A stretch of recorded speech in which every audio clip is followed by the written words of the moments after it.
Alaska's a very challenging place to operate in for Lidar bathymetry. You have the terrain, weather patterns that you have to deal with, varying turbidity. We probably have about a 2-week moving window in Alaska between when the ice melts and the algae blooms. I think that across the board environment is the challenge up here in Alaska. We have a big shoreline, right? We have half the coast of the United States is in Alaska. How do you map that? We have to get smarter about how we map it, so this kind of a mission is one of the ways that we hope to get there. Well, of course, beyond weather, you could be in some really remote locations, and then you could be dealing with a lot of terrain where you're going from sea level to mountains that are 4,000 to 6,000 feet in height. For the most part, it's situational awareness and knowing what's around in the area and the terrain and stuff like that.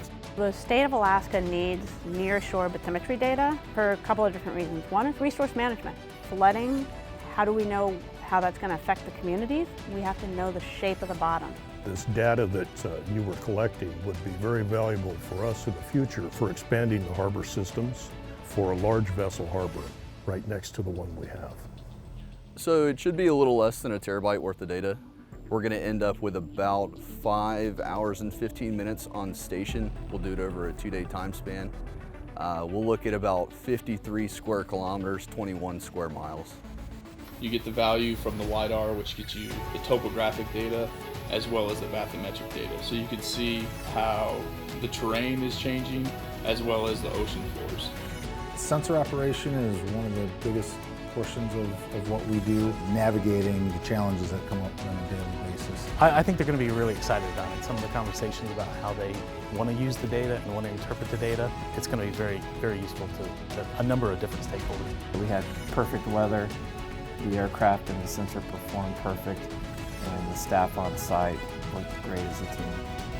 The next step will be to get the data turned over to our end customers and help them understand, what the data means and help them work with the data to get the products out. It's a cool thing that we do, and it's important data that we collect, and I'm glad that we're doing it. I'm glad that it's getting done. So supporting that and being a part of it is pretty awesome.